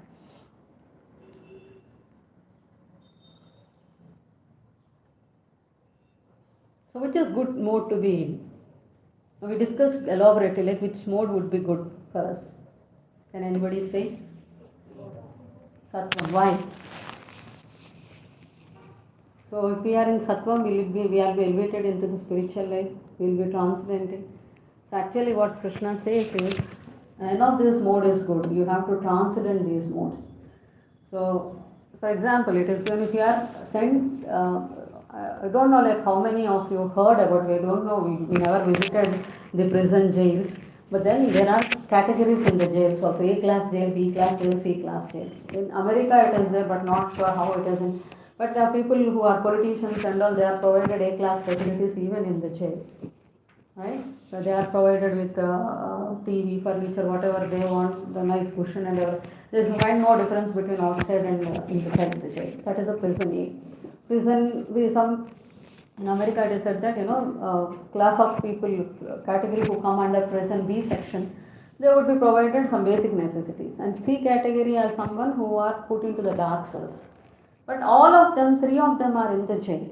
Okay, a prisoner is a prince is there, and a minister is there, and a soldier is there. One time they all go to a forest, and there they are caught by these Adivasis, the tribal people, and the prince, being he is a prince, they bind him with a gold chain, and being a minister, they will bind him with a silver chain, and being a soldier, they will bind him with the iron chain. Is there any difference? Ultimately, they all are bound. Doesn't matter it is a gold chain, silver chain, or iron chain. You are at the end of the day bounded. So similarly, whether you are in this material world, whether you are bound by goodness with a gold chain, silver chain, or iron chain, doesn't matter. You are bound in this world. If you are doing goodness, you will get punya karma. Again, you have to take birth and you have to go through all this cycle. You are again born in the material world. If you do some punya karma to enjoy that, you have to come back to the material world. If you are doing papa karma to enjoy that, to suffer that papa karma, you have to come back to the material world. So none of that is good. So see, Krishna is saying, Sattvam Sukha Sanjayate Raja Karmani Bharatah Jnanam Avritah tu Tamaha Pramade Sanjayate Utaha. None of the chain are good. O son of Bharata, the mode of goodness conditions one to happiness, passion conditions to one fruitive action, and ignorance covers the knowledge and binds to the monas. We discussed elaborately like how the Sattva-guna people are bounded by happiness, by something they don't really care about what is the result, but they are at the end of the day their conditioning part is happiness and knowledge. If that is they are getting, they are ready to do anything. Person who in the mode of Rajoguna are driven by the fruitive results. If I am doing this, if I am getting that, that is my motivating factor. I put this much effort, at the end of the day I am getting so much money. That is the driving factor for the people in the Rajoguna. Tamoguna, and forget about covering. They are always, their knowledge is covered, they don't know for what they are existing also. So all these people, somehow the other way, they are conditioned. So all these three chains are not good, Krishna is saying.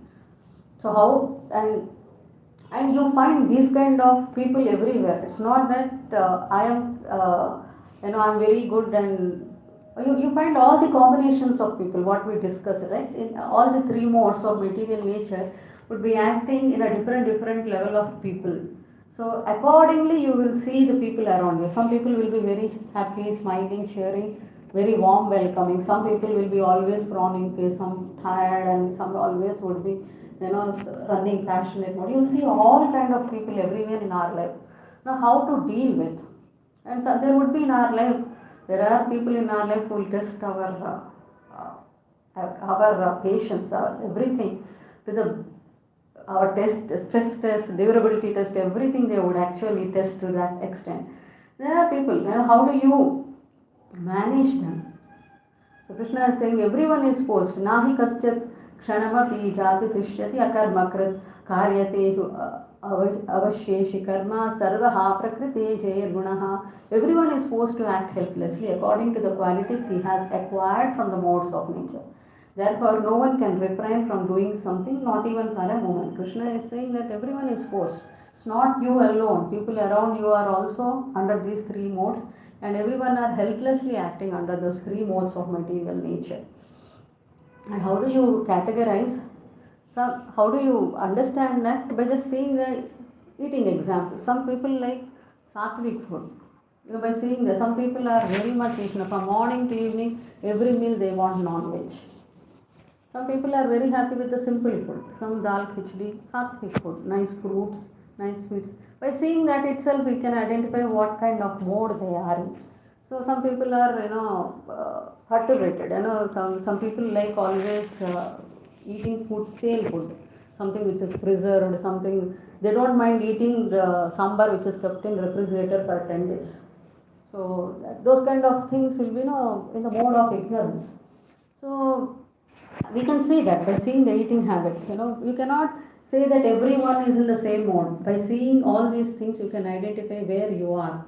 So pig's food is pig, our food is our food. So there is a classification. You cannot keep everyone in the same place.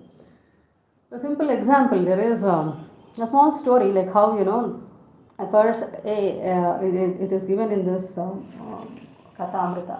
So one time, a fisherwoman would be there, and she actually fishing is done, and then she want to come back to home. When she's coming back, it becomes dark, and she lost her way, and then she happens to come across a flower shop owner home. She by evening she'll get arrived there, and she sees it becomes a dark, and the flower shop owner's wife would actually invite this fisherwoman.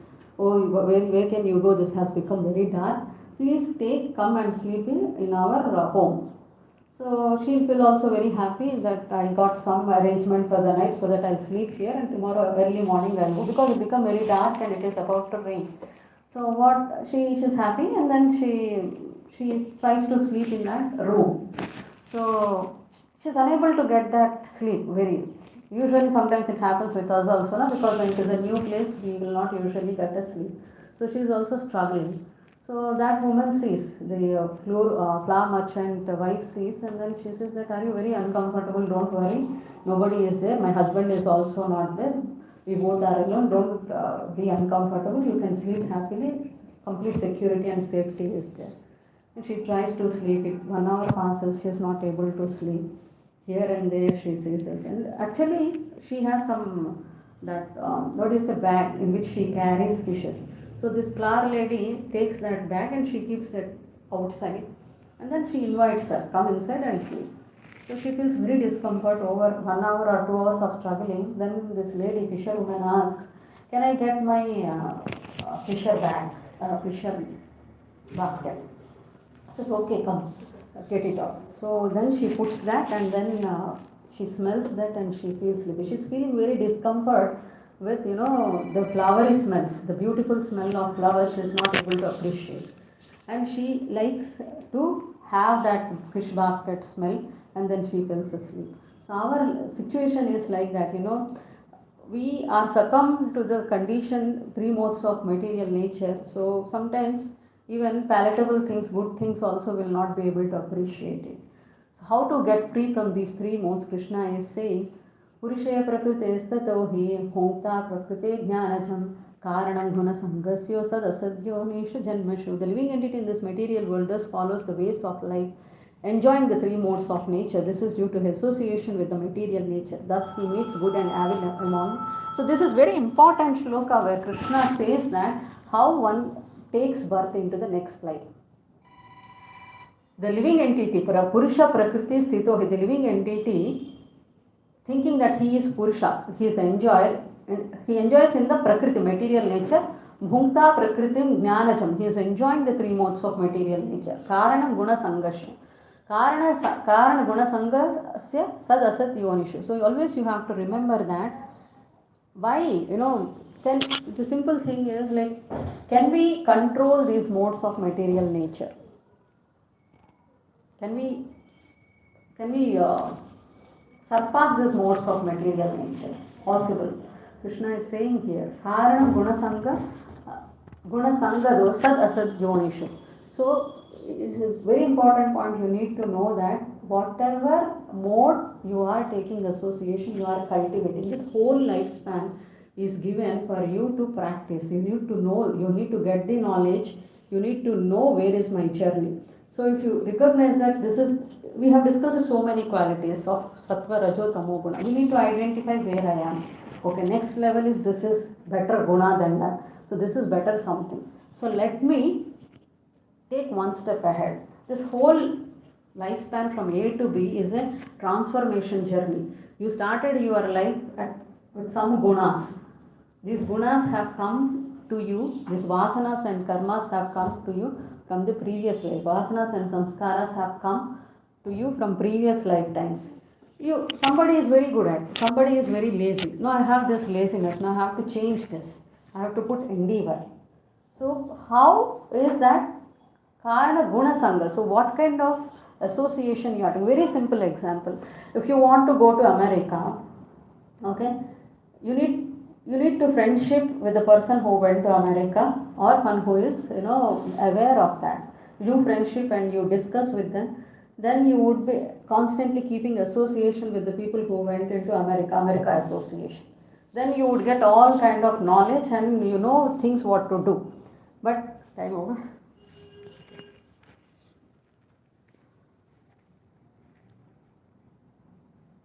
Sorry, we'll finish it off. Sorry, we crossed the time. So yeah,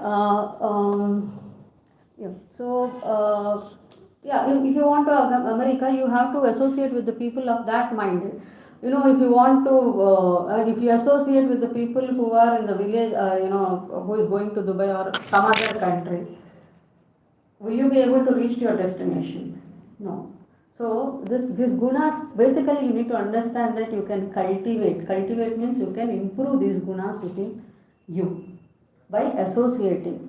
It's not that at the free time when you are, say suppose if I want to improve the guna of goodness within me, you have to take the food in the mode of goodness. You have to take the association of the people in the goodness. You have to be in the mode of goodness.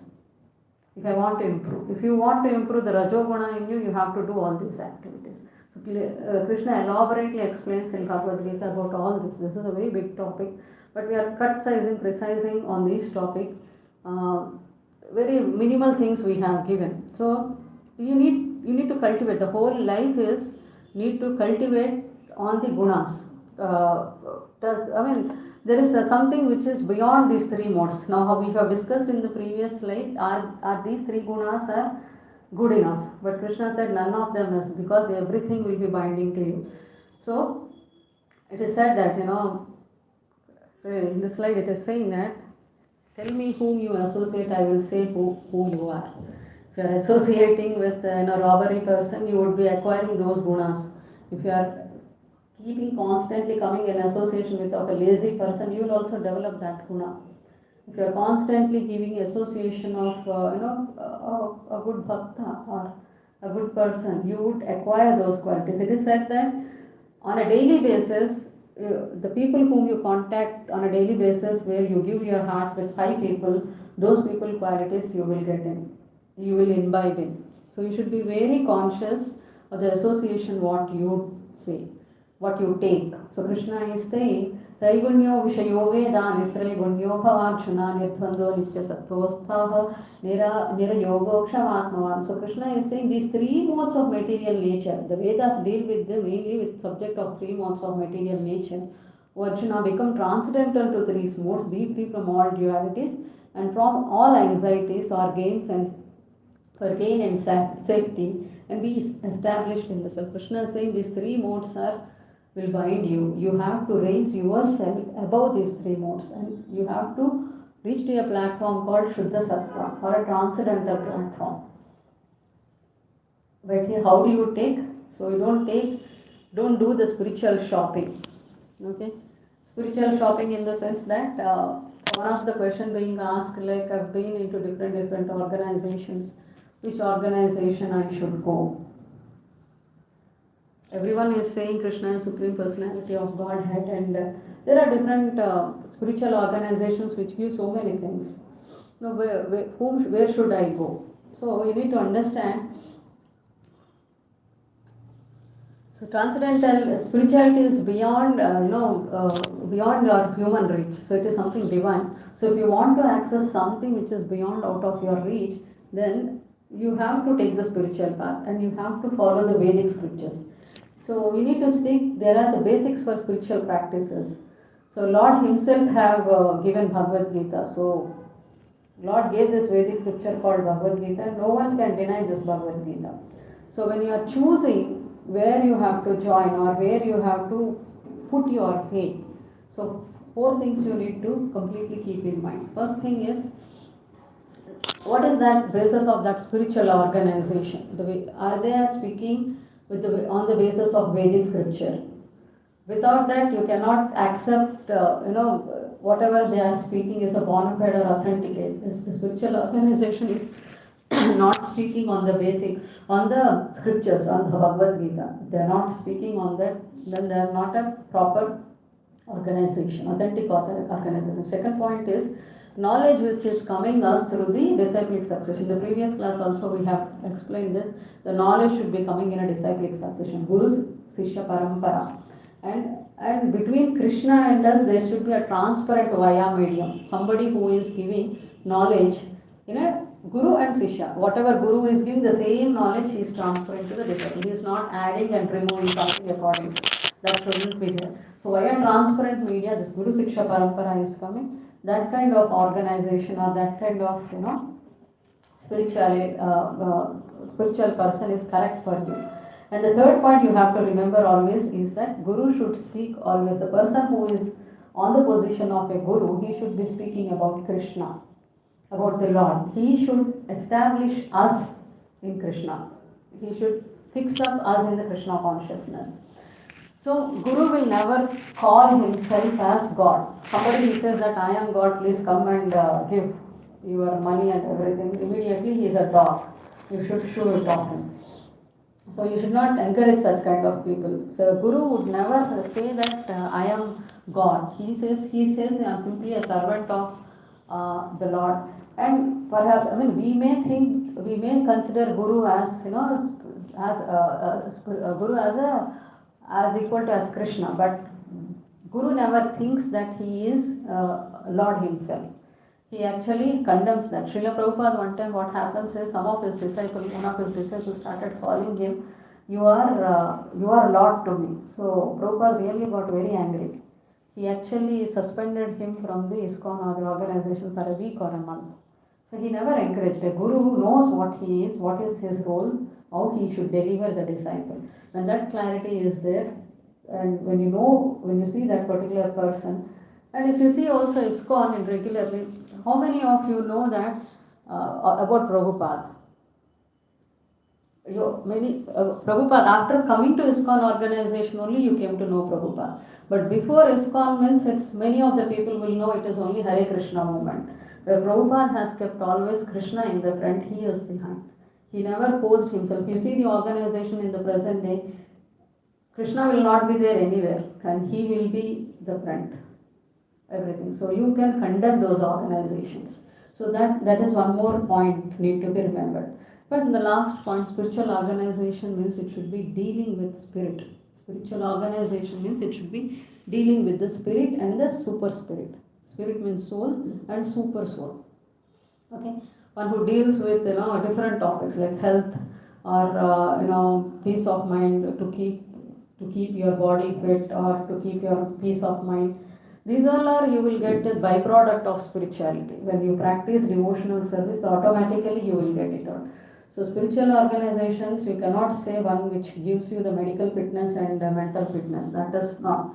A spiritual organization is one which teaches you how to love the God, how you can love the God and make you understand your real position with the Lord.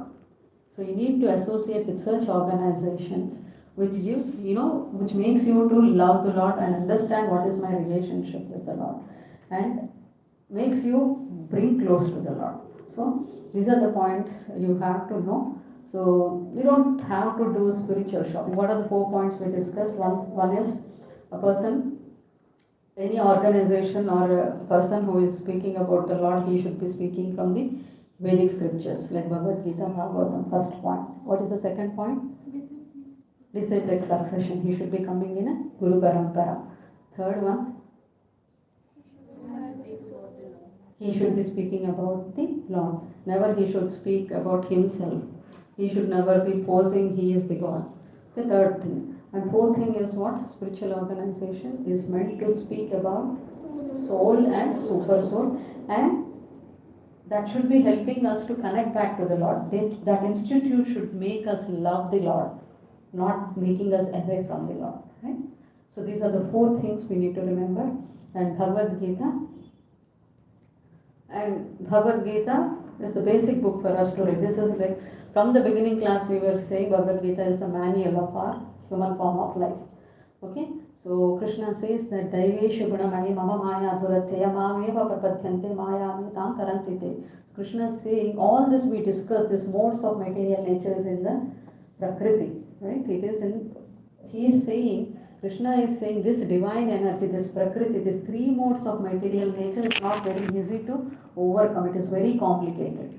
So, but it is very easy if you surrender onto me. If you surrender to the teachings what I teach in Bhagavad Gita, and if you follow it thoroughly, then this Maya, which is like a big ocean, you cannot come out of that. One who is drowning in the ocean cannot come on his own. Some media should be there, like some boat or ship should come rescue him. That rescue is nothing in our life, is nothing but Prabhupada or Guru and the spirituality.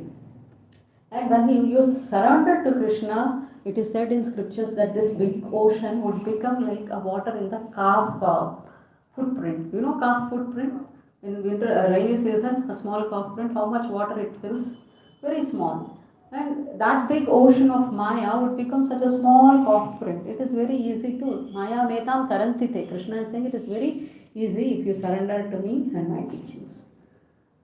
So, and Krishna is also saying one who engages in full devotional service, unfailing in all circumstances. Mam chaiva vyabhicharnena bhakti yogena sevate saguna samatitani brahma bhuyati kalpate. Krishna is saying, unflinching devotional service. That today is my mood is there, I will do devotional. So some tomorrow my headache is there, my body is paining, I have a bad mood, I will not do devotionals. On and off business will not work in spirituality. You are taking, you want to become serious, you have to abhyavicharana means there is no failing back, unfailing in all circumstances. And when he is doing completely surrender to the Lord and doing devotional service, such person is freed from these modes of material nature very easily. And he will attain the Supreme Personality of Godhead. Practical tips of the day. What we discussed modes will work for sure, but effects can be minimized. When we have this knowledge and work accordingly, how to cultivate which mode I have to be, when you work on that, these modes will keep on working. As long as you are there in this material world, this mode will be acting. But knowing this knowledge, cultivating that accordingly, you can minimize the effects of the modes of material nature.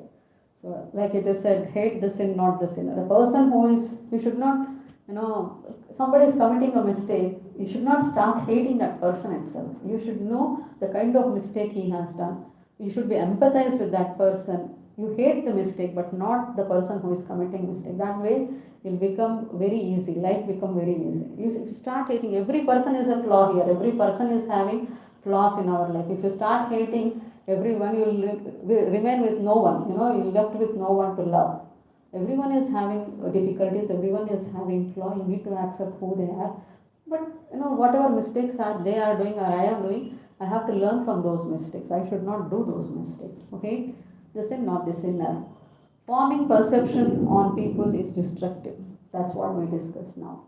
People change. You should not become a strong opinion that this person will be like this only. This person is in the mode of tamoguna only. He cannot improve. You don't have to form an opinion. People keep changing. If you keep them in the association of good things. So Krishna is saying, at least you come to the mode of goodness. From there, you can actually transcend to the spiritual transplant. So the sattva. When you get affected by someone, don't ponder on to it too much. Keep higher goal and simple living. Keep goal in your life higher and live simple life. So those are the practical tips, takeaways from this particular session. Any one of us have any questions can come up. I think we've crossed so much time. Really sorry for that. No. Mataji, if you have any questions or reflections or any points, we'll take one or two, or we'll continue doing with the chanting, and then we'll have Mangala. Any questions, Mataji? Thank you.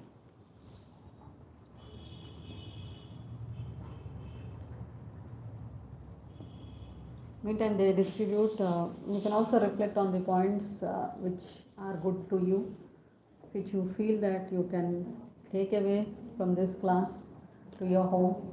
You can say all those points also. Nothing, Mataji? No more.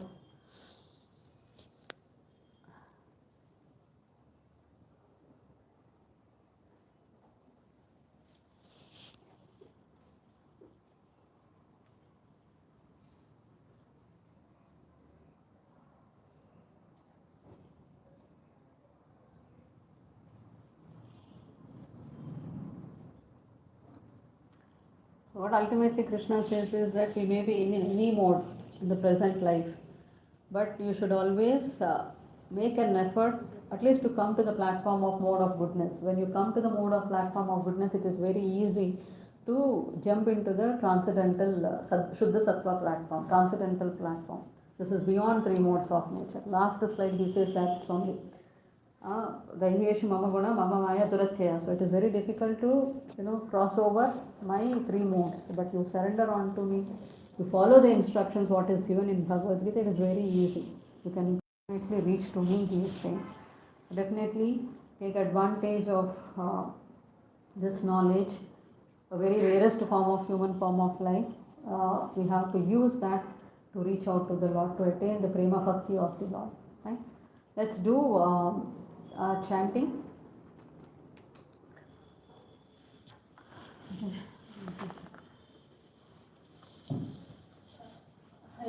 Anyone's coming to the first slide?